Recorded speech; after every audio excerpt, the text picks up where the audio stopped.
I've owned a modified Ford Focus ST for 4 years now, and these are my thoughts on whether or not a modified Ford Focus ST is still a fun daily driver. Before we get into it, I have some pros and cons listed out to help kind of answer the question of whether or not a modified ST is still fun. Before we focus on the focus. When I say modified, I mean my car is tuned. I can go over the mods pretty quickly here. I got an intercooler, a full turbo back exhaust, a couple other little things like motor mounts, just kind of the basic stuff before you would go like start going bigger turbo and all stuff, that kind of stuff. To kind of give you guys an idea where I'm at, you can go check out the last video I made on the Focus, which is when I put mud flaps on it. And I kind of go over all the upgrades I did to it, so you can kind of see there what is actually done to the car, and then come back here, and then we can talk about whether or not I think it was worth it. Now, I want to preface this with saying this is going to sound kind of crazy. I probably have like 30K invested in this car. Now, that's not all because of mods. That was also because of an unfortunate situation where I blew the motor up and the trans was blown up. It was blown up when I bought it. Maybe I'll get into that another day where we'll talk about why Theo made a financial mistake of buying this car. But for now, I just want to focus on the main thing, and that is whether or not it's still fun to drive and whether or not it makes a good daily. So without further ado, let's talk about one thing that I think is looks. This car looks great. I love this thing. I got the Tangerine Scream paint code, obviously. Maybe not the paint code I would choose now. I don't think I'd go over that, and I'll go over why later. Nonetheless, it looks very good. I love this color, and I think when done right, the ST really, really does shine. It's kind of lit right there with the Mazda Speed 3, where I feel like bone stock, the car looks pretty basic, and then all you really need to do is throw some coilovers or lowering springs on it on a nice set of wheels, and this car really, really shines. I love how these things look when they're done right, and I think that they are definitely cool looking cars. I bought one because I really like how they look. I just wanted to kind of go over really quick the looks on not only the outside but the inside. I love the interior of these cars. They're super cool. I think for like a more modern car, having a very driver focused interior and dash and everything just feels really cool. I love the OEM boost gauges that come out of the dash on the top. I love how the bucket seats look. I love the all black interior. I just think it all comes together very well. And I think overall, Ford did a pretty damn good job with the interior, other than one thing, and that is sound editing. Now, granted, this could just be a problem because I bought the pre facelift model. And for those of you who don't know, there's two different kinds of Focus STs out there, there's the facelift and the pre facelift. The facelift is 2015 up. That's the facelifted, body with an updated interior. The pre-facelift is what I got, and that's the blobfish looking one. I like how the blobfish one looks more, so that's why I got the pre-facelift, but I wish I had known about some of these things before I got a pre-facelift. So mine's older. It was the 2013 and 14 models. The sound editing in them isn't very great. From what I've heard, other people have said that about the pre-facelifts. I don't know if the facelifts are the same. I've never owned or driven one. I can tell you that I have a full turbo back exhaust on my car, and it's a Cobb turbo back exhaust, which is known for being a pretty quiet, tame exhaust. Sometimes it gets a little drony on the freeway, especially when like you're driving into the wind or the car's cold, so the oil pressure is a little higher. You'll just get a lot more drone, and it doesn't sound great.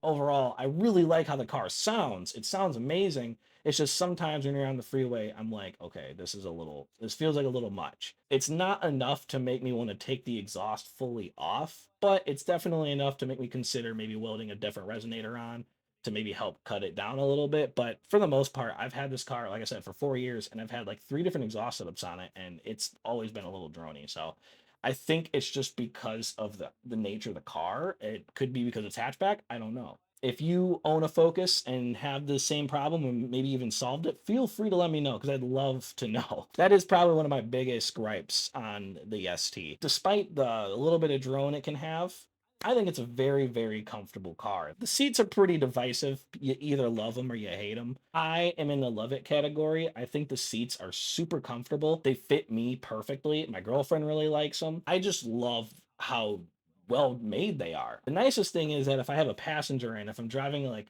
if I'm pushing the car around a corner or whatever with like Olivia in the seat, she doesn't get sloshed around all over the place, and it actually holds her in pretty well. The other thing I like about these seats is just how soft and comfy they are for like just regular driving. My butt never hurts in the ST, and it's because the seats are just so damn comfortable. For those of you who don't know, I'm a field machinist by trade, so sometimes I drive over out east in Pennsylvania. Other times I'll be driving down south to Alabama. You know, who knows? I've driven the ST to New Jersey, which was about a 12-hour ride. I was fine the whole drive. My butt did not get sore at all. I drive any other car for like 2 hours, my butt gets sore, but I can sit in the ST for hours and I'm fine. And I love that about it. It makes it just so easy to road trip in it. It's just so comfy. And driving it every day to work and back, even with like coilovers, motor mounts, and all that stuff done to it, it's a fairly comfortable car to just drive to work and back. I don't really have much issue with it. I do really enjoy just driving this car to work and back every day. It just drives really nice. It's a very comfortable car, but it's still very spirited driving, and that's kind of what you want when you're getting like a hot hatch like these. I guess we'll just roll into another pro, but this is my video. I do what I want. Sorry, I didn't mean to get all aggressive. I just wanted to say that, I just wanted to assert my dominance. Anyway, next pro. These cars are really easy to work on. Honestly, like these cars are just so easy to work on. In my opinion, if you're looking at getting into a hot hatch or something within the price point of like the Focus ST, say you're looking at a Speed 3 or maybe a GTI, maybe a Civic Si. Personally, I would totally recommend a Focus ST as a first time car. I have swapped a motor in it and that was cake. I've done a lot of work to my car and that is all cake. The maintenance you need to do on it is super easy to do. Spark plugs right there. Changing the oil out, it's right there. Everything is right where you need it. And this car it's just a really easy car to work on. I mean, yes, every car is going to have this, but there are stupid Ford things that Ford did to make this car a little more annoying sometimes. But for the most part, everything you want to do to the car, it's just like 10 millimeter. Granted, I will say a mini con is the strut towers for the coilovers. I don't know why, but most cars, the strut towers are usually like exposed. So like when you bolt the coilovers up, you can see the coilovers and adjust them, whatever. In these cars, you have to take the wiper blades off every time you want to get to the top hats of your coilovers, which is really annoying, at least for me. I'm gonna find a way to make that easier, hopefully. But yeah, it's just where they put the strut towers and then they put like all the plastic shit. It's just really annoying to get to and can be kind of a pain. But other than that, like everything you really need to do to this car, everything you'd want to do to this car is fairly simple and straightforward and easy. The power band on a stock turbo in this car, modified. Now, granted, I'm pushing my turbo pretty much without a wastegate actuator, keep in mind. I'm pretty much pushing my turbo about as far as I can push it. It just falls on its face after about 5,500 RPM. Now, granted, this car has a 6,500 RPM red line. At 5,500, you're shifting 1,000 RPMs shorter than your red line. If you bring it out all the way to that 6,500, you're wasting that time because you're not gaining speed. You're actually losing speed at that point. The turbo just kind of falls on its face. It kind of has a hell of a lot of torque, and then it just kind of. That's really the biggest downfall with the ST. However, it does feel very quick, which is very nice. It definitely is quick and it's definitely a lot of fun. And the stock turbo, for being as small as it is very impressive. But that is one thing. So to keep in mind is that you're going to end up having a little bit of a weird power band when it comes to up top. All your torque is going to be down low, and then up top is just going to all fall on its face. A bigger turbo on these, or even like a hybrid turbo on these, you can really wring out that power band in these cars and make them go a hell of a lot faster. That's like my only thing is that this car rips in the town, but it doesn't really go that fast on the freeway. But one thing I am fond of is parts are really cheap for it. I mean, the car is kind of a parts bin car, so it works out in my favor. I mean, if you think about it, the engine came out of an Explorer, or I guess an Escape, and a Fusion and a Lincoln, and the engine's in a ton of different cars. So that's why, like, when before I said I blew up the motor and it was cake to replace, I found a motor for 1,500 with 50,000 miles on it from a wrecked Escape. These cars are really easy to find motors for. Transmissions are a little bit tougher because Ford didn't really put that 6 speed in a whole lot of their cars, but for the most part, parts are very cheap unless it's for the trans. Which I guess kind of leads us into where I was just mentioning the trans. Oh man, the transmission in these things are brittle. They are kind of glass boxes. You either are going to have a good one or you're going to have a bad one. For the most part, what I recommend, you're looking at buying a modified ST. If it's modified and it's got over about 100,000 miles on it and it's, the trans is fine, it's a stock trans or whatever, it's probably going to be okay. But for what I've seen, anything under that 70,000 mile-ish mark, that's where they like seemingly will like to blow synchros or bend shift forks or do stupid stuff that I'm not particularly freaking hyped about. When I bought my ST, it had a blown second gear. I could put it in second, but you couldn't actually, you could only accelerate. You couldn't decelerate in second gear, which is weird, but really freaking annoying. And it would grind its way out every time. And I don't know necessarily what was wrong with it. All I know is that it just needed to be replaced. Replacing a second gear in these transmissions is pretty difficult. All I can really say is that if you plan on going like anything over 400 horsepower, I would personally just get the trans built with carbon synchros, go through and get that trans beefed up because it's gonna need it. For me, I'm not going over 400, and the stock trans I have has over 170,000 miles on it now, and it's been working like a champ. So I have a Tangerine Screen Focus ST. I love the color. I think the color is very beautiful. The car looks amazing during the day, looks great at night. But, that's a big but, this paint flakes off incredibly easily after just driving it on the street every day or whatever. I added mud flats to it because during the wintertime I wanted to help prevent the car getting a ton of shit slung all over it while I'm driving it. Would definitely recommend getting these cars ceramic coated and stuff like that. But I've heard from other ST owners that, yeah, I think it was the Performance Blue and the Tangerine Scream colors. The paint really likes to chip. You got to get it touched up a bunch. That might not bother you if you're like, well, who fuck cares? It still looks good for the most part. For me, it does bug me a little bit because I don't necessarily live in an area where the roads are the best, so paint just kind of gets abused, and it's hard to keep the car looking good, and it gets to a point where I just have to be like, well, I guess I gotta get the fucking paint redone eventually, so who cares anymore, right? So, and then let's just keep rolling on the bad right here. Okay, so now we got tire wear. Tire wear in this car. Oh man. Now from stock, I don't think this car would have much issue. It's gonna be just like any other car. But oh man, when you're modified, especially lowered, you're prepared to see some inner tire wear and quite a lot of it. I burn through tires in this car. I think probably about every 5,000 miles, I'd have to get them rotated if I was driving. Well, I mean, yeah, every 5 to 10,000 miles, I'd probably have to rotate them, flip them inside out, and then rotate them front to back every 5,000 miles almost. It's kind of ridiculous how quickly I rip through tires in this thing. I put a pair of Continental Extreme contacts in. Now, granted, I was driving a lot because I was traveling, but I burned through them and I got to New Jersey and had to replace one of my tires because the inner tire was already starting to show.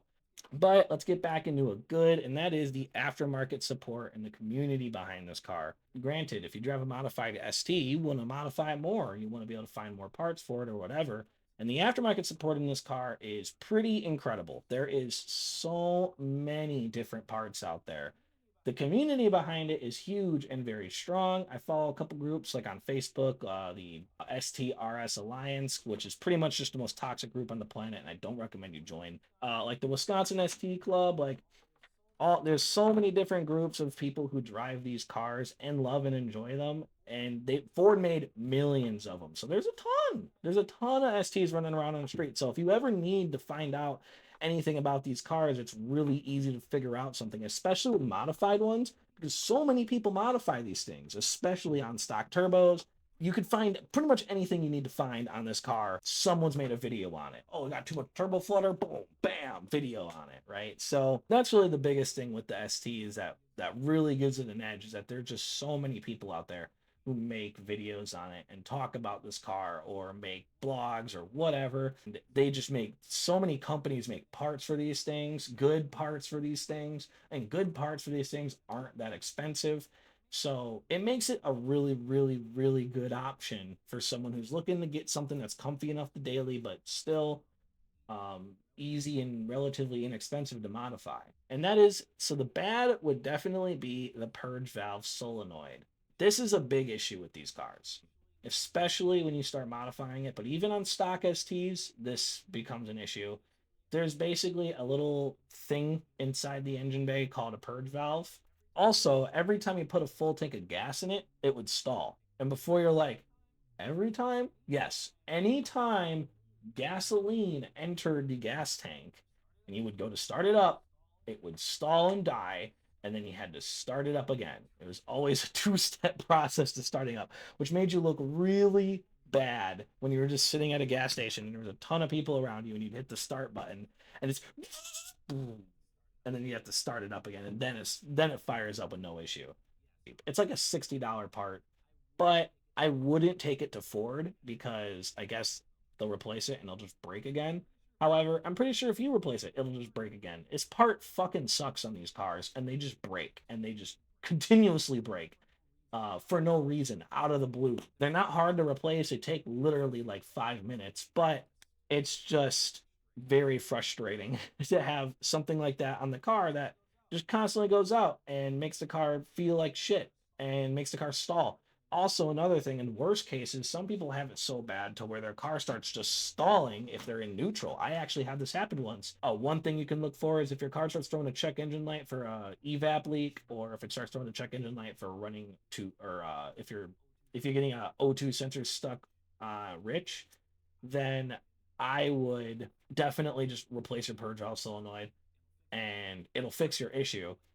I would replace it sooner rather than later so that way you don't have the worst case of it stalling all over the place. The final pro is that these cars are just reliable. Now, I just talked about something that is very not reliable on these things, but overall, this car doesn't need a whole lot to keep it going.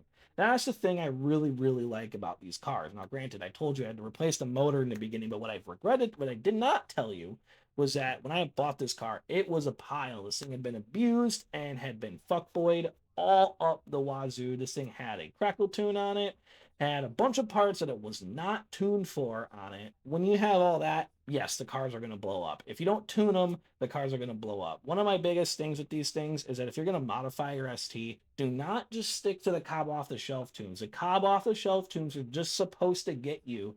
They're supposed to basically make your car work with the parts you have well enough to where you can drive, you can just drive it around, but then get you to the point where you're able to go to like Edge Auto Sport or Panda Motorworks and get your car professionally tuned. You don't really have to do a whole lot of worrying with these cars. Obviously, the more you modify them, once you start going big turbo, big injectors, big this, big that, high pressure fuel pump, 500 horsepower, once you start pushing these cars like past the 400 mark, you're going to start seeing a lot of issues with them. But for the most part, they are really, really reliable when you're keeping them on stock turbo, just doing some bolt-ons and stuff like that. Even if you go hybrid or even a bigger turbo and you're pushing like 350 wheel, these cars accept it very well. I've seen people run like ethanol blends and stuff like that on off-the-shelf tunes and then having a lot of issues. It's just, in my opinion, if you're gonna go to the trouble of buying these parts to modify your ST and make it go fasty, then you better just fucking spend the $200 to get it tuned. Because let me tell you, it's so worth it. And then if you ever need to get it tuned later on down the road, it's like 150 for a revision. Now I know it sounds like a lot, but it's kind of like that mentality of I'm going to spend $4,000 on suspension, but I can't spend $100 on an alignment. So your car has all this expensive suspension on it, but it feels like garbage because you're not getting it aligned. So, in my opinion, not my opinion, in my experience, Just get the car tuned. You get the car properly tuned, dude. These things treat you right. You treat the car right, it treats you right. And it's not even a situation where you even have to treat it perfect. This car does accept a lot. It does take a lot of abuse. I drive, and when I say I drive my car every day, like during the summertime, this car gets beat. So my biggest thing is that if you just buy this car and you want to daily drive it every day, understand that if you want to make 700 horsepower in a daily driver, maybe just go buy like a Mustang or anything else that's not a Focus, because I don't think it's necessarily going to make that 700 horsepower you're looking for reliably. You want a car that you can modify a little bit, push a little bit more power of, maybe even make it to like 400, 450 or whatever horsepower, and keep a car that's still very easy to drive and very dailyable and won't break down every 2 minutes. I think the Focus ST is a fantastic option. If you enjoyed, feel free to subscribe. I've been trying to upload like weekly skate content or car content or whatever. So please feel free to subscribe and stick around, and hopefully, we'll make more cool stuff. I enjoy doing this. This is a lot of fun to just make videos and edit. I've really liked editing videos. With that being said, I will see you guys around.